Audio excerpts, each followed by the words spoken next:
Hey, it's Leslie here. Man, it's 82 degrees out here in the Houston area. 82 degrees. Wow. And on November 11th. It's a warm day. It says the feels like temperature is actually 84. Anyway, welcome back to your Harris County Live. I feel like I haven't done a live on Instagram in a long time. Anyway, I wanted to chat with you guys about something. Wanted to chat with you about how to identify a property lemon. That's what our focus is today, how to identify a property lemon. So, my name is Leslie Chapman, for those of you who are new to meeting me, and I serve the amazing people of Cypress and Northwest Houston in Texas. Today we're talking all about property lemons and how to spot them. So last week I was out with a client and we were looking at a number of homes. They saw some homes that they were interested in, and one in particular was unique. It had some unique features. It had the deep brown wood colored tones. They had upgrades in the cabinets in the kitchen and the countertops.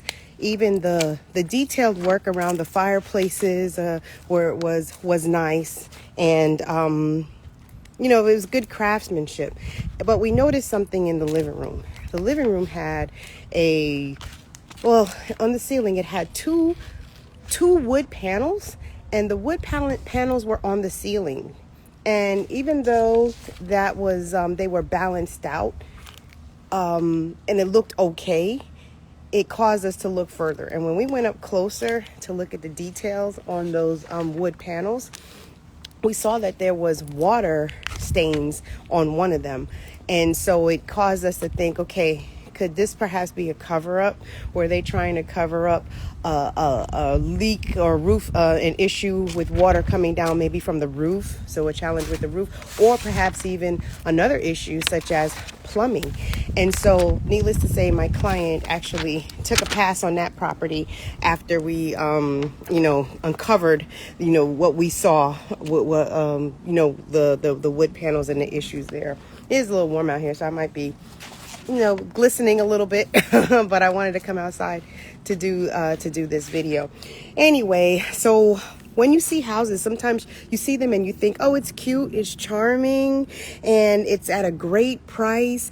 You're just about ready to commit, but then something doesn't feel quite right in your gut. You say, is this something going on here is this a lemon? Could I perhaps be getting a lemon? And so today we're going to be talking about listening to your gut and the logical ways you can examine a home to determine that if you're getting the home that you're interested in getting is actually legit or not a lemon. So there are a few things to look for when it comes to a home. Things like, and I have my little list here, so I'm going to be drawing from that. Things like cracks in the foundation or cracks in the corners of the room. That may not always be an issue, but it's something to take note of. Erosion in the yard.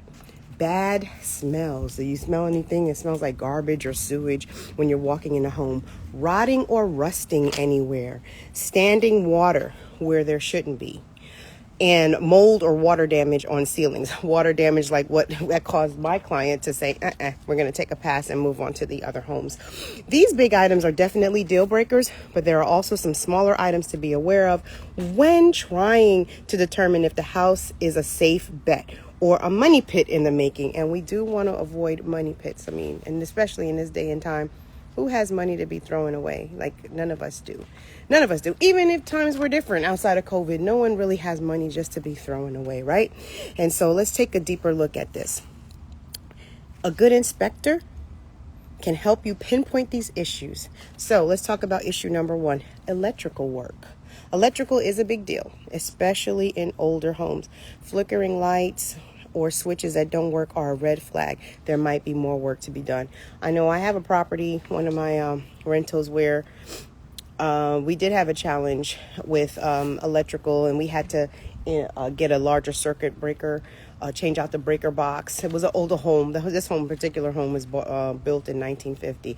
And so, we had to do that to ensure that tenants that came in there would not overload the circuit or have any potential, fire damage, electrical damage done to the property. And of course, safety for them is paramount. So we want any of our tenants living in our properties to be safe. And so we had to shore up the electrical and upgrade it to today's standards. Number 2, leaky faucets. If water systems aren't working, well, it could mean multiple things. Have your inspector check the sinks, check the tubs, toilets, and showers for leaky faucets or rusted drains. Also check outside to see if there's any flooding, as it could mean bigger issues like a sump pump or backwater flow problem. Even low water pressure could indicate a bigger issue, so check everything. I'm talking to folks who, for the most part, who live in Texas, but if you live in an area on the coast that's prone to flooding like Texas is, these are huge things that are important to look for. Water damage, issues from flooding, and because from flooding you can get mold and all other types of issues can ensue. So definitely leaky faucets is something to look for, because water damage could potentially be a big issue. Number 3, mold. This is a big and expensive problem and can be very dangerous. Have your inspector look around carefully to see if anything comes up. And I want to talk a little bit more about mold, because I think it gets a bit of a bad rap. So there are all kinds of molds that sweating on my upper lip. That's okay. It's all good. There's all kinds of molds. There's many varieties of mold.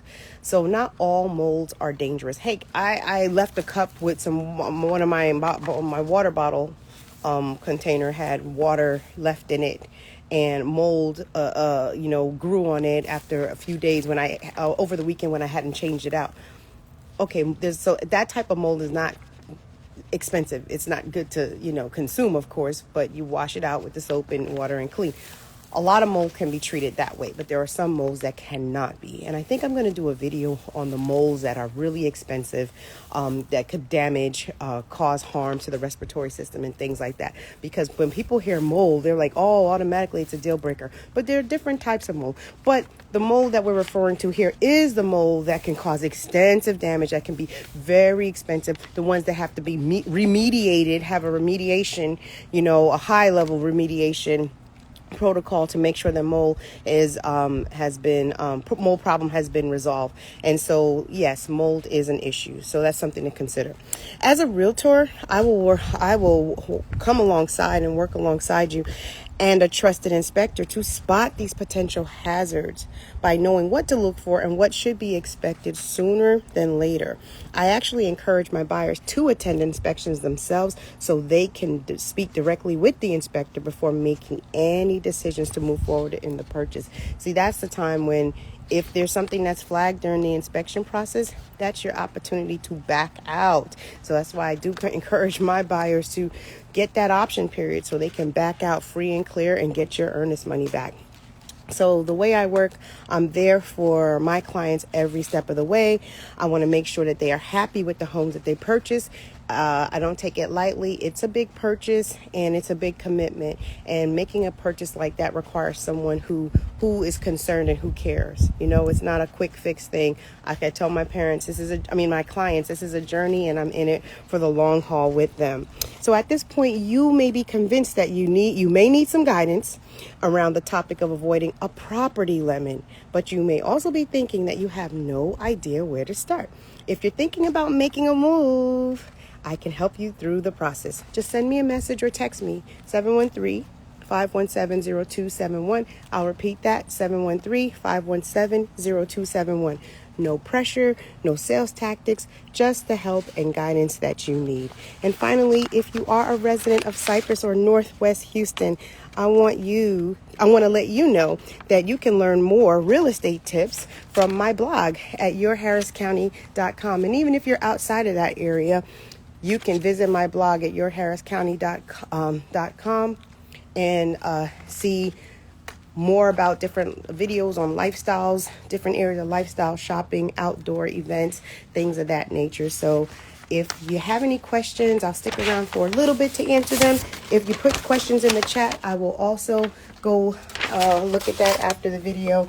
And if nothing else, thank you for watching Your Harris County live on IGTV, and we'll talk again later. Peace.